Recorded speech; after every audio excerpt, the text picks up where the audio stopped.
Panata para sa pagbabago.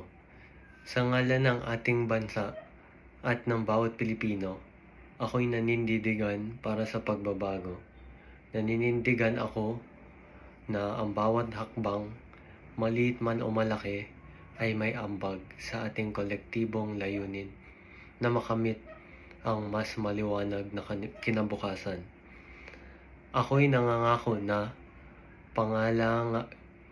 pangalagaan ang kalikasan at panatilihin ang likas na yaman para sa sunod na henerasyon.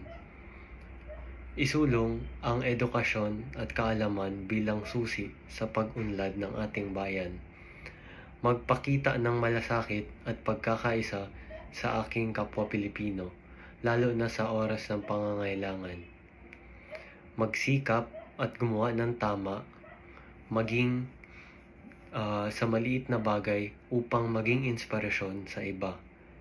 Maging bukas sa pagbabago, patuloy na matuto at tumulong sa pagpapabuti ng sistema sa ating lipunan.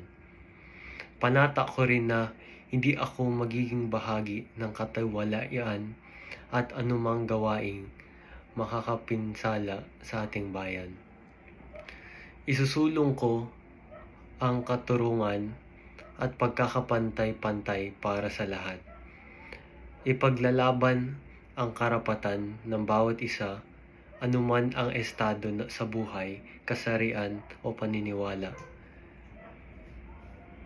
Sa pamamagitan ng pagkakaisa, pagmamalasakit at masusing paggawa, sama-sama nating itataguyod ang diwa ng pagbabago.